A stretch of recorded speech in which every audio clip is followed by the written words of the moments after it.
What's going on, y'all? It's your boy Kuya P. This is Nerds Rule the World. And as y'all know, my heart is comics. It's where I started before jumping off into film. And today, my favorite publisher, Image Comics, has a new book from the guy you see on my screen right now. I'm super excited because I had a chance to do a bad thing and read it early. We're talking about You'll Do Bad Things. And as you see on the screen, I have writer, and he's also one of the cover artists as well, Tyler Boss. How are you, Tyler? I'm good. How you doing? I'm good, man. Thank you for your time. Like I said, I had a pleasure reading this, man, and I had a lot of fun. I know a lot of the people are going to be hopefully putting down at their LCS, that's your local comic shop, that they want this to go to their box. They're putting in that advanced word, save me a copy. And if you're not, get on it, y'all, because you're not going to want to miss this. You'll Do Bad Things arriving in stores on March 26th. Can you tell me when you started kicking off this idea in your head and then connecting with your collaborator in Santa Lucia? I knew I was gonna brutalize his name. It's Uh, okay. You want me to do it for you? It's Adriano Tertulici. Tortolici, I love Yeah. it. When um, did the apple hit you in the head, and when did you start putting pen to pad or fingers to keyboard to write "You'll Do Bad Things"? for sure. Yeah, the idea sort of came organically from just being a huge fan of slasher horror movies and also like true crime media, and wanted to do some kind of comic about that. And it originally started off, I wanted to write a romance comic a lot like our main character wants to write a romance novel. And so it kind of formed from there. And initially, I thought I was going to draw it myself as I, write and draw, but ended up seeing Adriano's work on Instagram. And it was, like a light bulb moment. You're like, oh, this is the guy. And it makes, then I didn't even realize he is Italian, like lives in Rome. And I was like, oh, this marries up perfectly with the idea of trying to do a, giallo style slasher, Italian comic thing. So it all kind of is, yeah, stars align moment.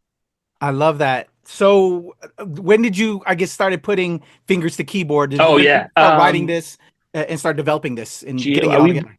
probably we're looking at about a year and a half ago, maybe even getting close to 2 years at this point. Me and Adriano meeting each other and starting to collaborate on the thing. But it was kind of feeling each other out and our likes or dislikes, how we're gonna collaborate together. And it's been an absolute joy working with him. He's such a talented artist. I'm so excited for people to see his work. This is his first book, so it'll really be people's first exposure to his stuff, and I think people are gonna really dig it. Oh wow. Congrats. I really enjoyed the work as well. So bravo to him. It looks like he's been doing this for ages. You can tell certain creators, as long as I've been in the business, like, okay, they're getting their chops ready, they're Yeah, starting yeah, to this dude looks like he's been doing it for a while. Shout out yeah, to Turtlelucci. yeah, Getting yeah. brutalized. All the love, all the No, no, love. he's 24, 25 years old. He makes I'm a bit older than that, and he makes me puts me to shame. Wow. Well, great work. So let's talk about, the story a little bit of You'll Do Bad Things. Again, as you said, you had personally for yourself. I love how we take as creatives, something you want to do and then it kind of mirrors, but you put it into the work. And Yeah, then, so yeah, it's crazy that you said romance novel and then having read this first issue, how like it could flip, because yeah, I yeah, think for sure. also time tells us with relationships. Maybe I sound old and bitter right now. We want to write that great love story, but then you go through life and then, all right, now I'm writing a horror story because life sucks. Yeah, yeah, it could definitely be that way. Yeah, and it's I think that's a lot of the that's all great work, right? There's so much the people making it is in there, and the layers of how much it's obvious or unobvious, but hopefully that is a thing where it makes it innately human, and I think that's what we connect with as artists and people who love art. Definitely. So it's a 6-issue miniseries Yes. that's being put out with the first issue again dropping March 26th. Y'all make sure you holler at your LCS. Um, where are you at right now without spoiling anything? Like how do you work? I'm a process guy. Mhm. Like us creators, we love talking process. I don't know Yeah. if you love talking it. So like you already bang out the first 6 issues and now you're kind of going back at it or going back and forth? Like where do we stand on it? For sure. So I am just writing the last script now. I have the way I do it is I sort of outline everything beforehand and have a really good idea of what we're going to be doing. But just finishing up working on the last script for the last issue now and trying to you like to leave a little bit of room where it's like, I know all the signposts we kind of got to hit on this road trip we're doing, but I like to leave a little bit of space for Adriano to bring what he's bringing to the table that sometimes maybe changes what you think the direction is going to be. So he's working on the art for issue 5 right now. Uh, and we kind of work like that, where it's like when he's kind of nearing the end of an issue, I'll sort of be like, okay, it's time to make sure the script's ready to go. But even in the first issue, like first 10 pages we wrote together, or I wrote for him, I sort of try to give him this layup of like, all right, one page will be the same composition for every single panel. And, it'll just come out this way. And he did not want to do that. He made it louder and more action and sort of was like, no, I feel like you need to sort of like, we need to be right here with the killer at this moment. And so that kind of informed my approach as we kind of used it. I was like, okay, let's get a little weirder. Let's get a little crazier. Let's, blow things out in a bigger way than maybe we intended to. And so it's every project's different. Every artist you work with is different, but you do want to leave that room for the collaboration to sort of organically take the project where it needs to go. I love that, and I appreciate you sharing that, because that was going to partly be my next part of my next question is, as a writer slash artist like yourself, when Mm-hmm. you're giving notes and you're going back and forth with a creative partner, what it was that like? And then I would assume, obviously, like you said, this first issue, you had the idea for the first 10 pages, but then going back and forth, you figure out how to work with each other and how to Yeah. inform, and also let them be open to creativity. If you wanted to expand upon Oh that, yeah, and for sure. just, I yeah. mean, it's interesting. Like with Adriano, some artists I work with will, at least in comics, will do the thing where it's like, okay, we'll go over the thumbnails together. We'll make edits and adjustments here, and then okay, well, once we get to pencils and inks, that's pretty much locked. Maybe there's a tiny thing, but with Adriano, like I don't really see anything until it's finished inks. And it's kind of a leeway I give him after very early on, realizing like, no, his instincts are almost always on point. He's always elevating as opposed to, needing to edit anything. The only thing I ever give notes on is being like, Adriano, you forgot our main character's glasses again. Oh, For whatever reason, it's the one thing where it's like, Adrian, like just literal continuity errors where it's like, oh, we just got to make, but for the storytelling, that's the stuff I love. Like, in my scripts, I get really into like stage direction and calling where the camera should be, and all those different things, but always with the explicit, freedom to the artist of like, if you have a better idea, take it. I'm just trying to give you everything I can give you so that, your job can just be, penciling and inking's hard enough. We don't, whatever. But also most artists, like that's their favorite part. So half the time, I send Adriano these really detailed, panel descriptions or where we're supposed to be. And when it comes back, it's totally different and always better. Um, and so, yeah. I love that. And thank you for sharing that. Again, Mm, process nerd, creative nerd, it's something we always talk about. And like, are we doing it right? Or do you guys work like this? I love stuff like that. So thank you for sharing that. yeah, of course. One of the things I really appreciated, these are banging covers, by the way, but also with the interior art, the way you use color. Mm.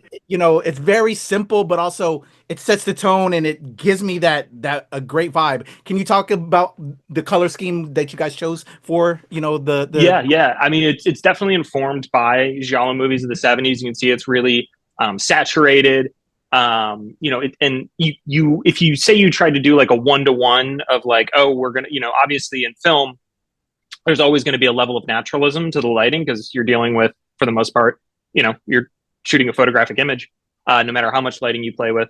But where in the comics, there is a bit more of like, oh, we can lean into the color in the way that like in your memory you think of those scenes as being blue or green, where on the page we can kind of do that. And then, okay, well, now we're going to do color theory of contrasting primaries against this, or we're going to have this warm light against this cool light. And the effect of it all is, this is all Adriano too. He's sort of pulling from, a lot of different stuff. I think an easy one for people to maybe latch on to would be Richmond Lewis's color work in Batman Year One, where it's, really given that noir vibe, that neon sort of soaked tinge. And that feels really, it's the first thing I feel like people see when they open the book is the colors really, hit them. And it's maybe the easiest selling point for the book is like, I feel like I always just like open it and be like, does this look interesting to you? And I have yet to have somebody say no. So, Well, it looks really good. Excuse me, I'm losing my breath. oh, please get a drink of water. um, it looks awesome. Looks great. Sorry. No, Can okay. you can you give me 1 second to grab water? Yeah, of course, please. I'll be right back. Yeah. In a 1, 2, 3. Yeah, dude. Love the cover. Love the interior work. The colors, just it was a vibe. And it really had a great feeling. I was in it. And man, I just can't wait to dive into issue 2 for me and then all the way through 6. This is gonna be a great series, and I'll definitely be recommending it to my friends.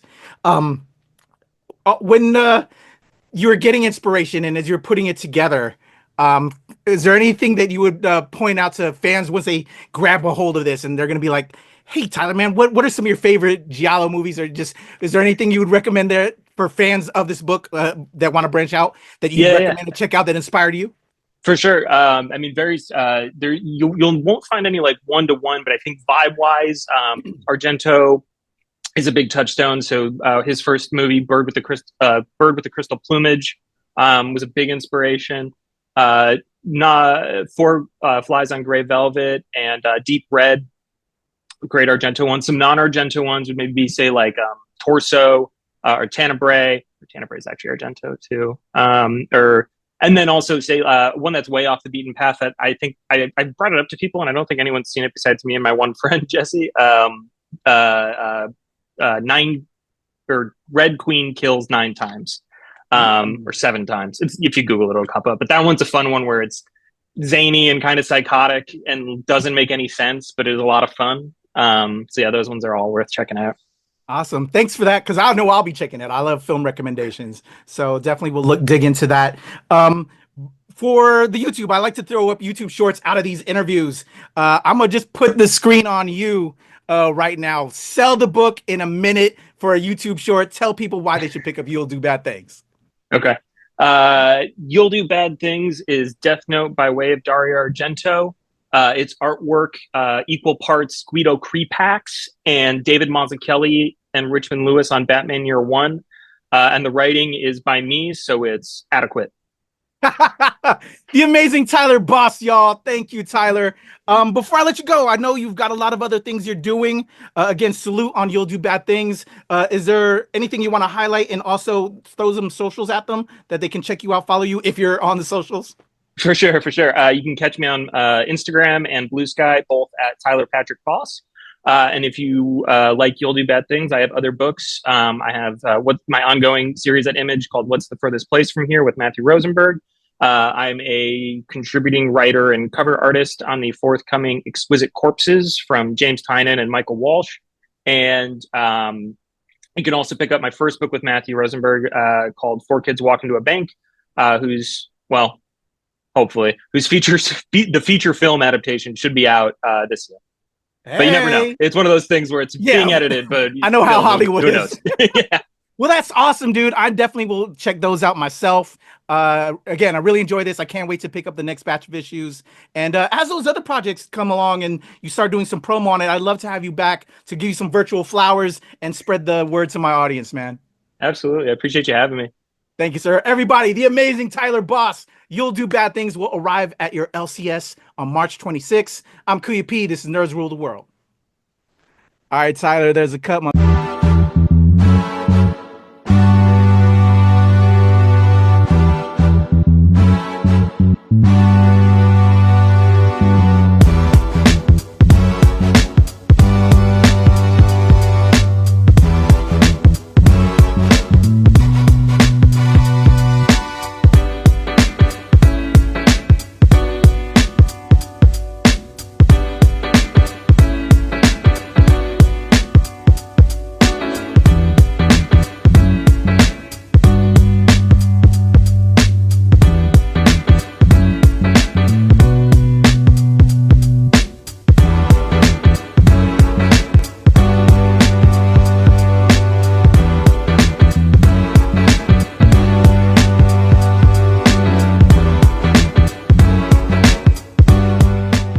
Nerds rule the world.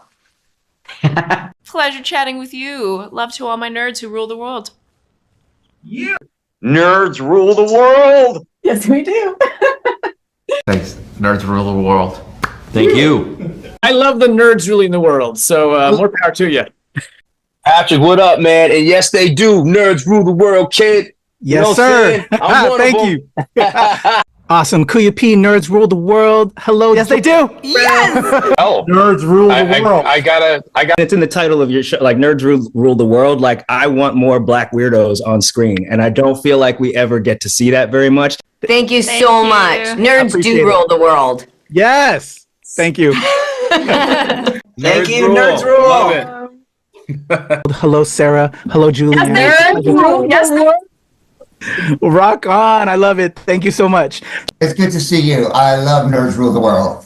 But yeah, there's a heavy nerd component, man. Yeah. And at the end of the day, if you ask me, nerds rule the world. So absolutely. and you're right, nerds do rule the world. We're just the best. Yes. Thank you, ladies. Nerds so much. Yes. Thank you, guys. Bye. It's your boy Kuya P. Nerds rule the world. Thank you so much, guys. I appreciate you. do. They rule the world all right. Yes. Take care, Tony. Thank you, guys. Recording. And McCown's to help me with my edit. In a 1, 2, 3.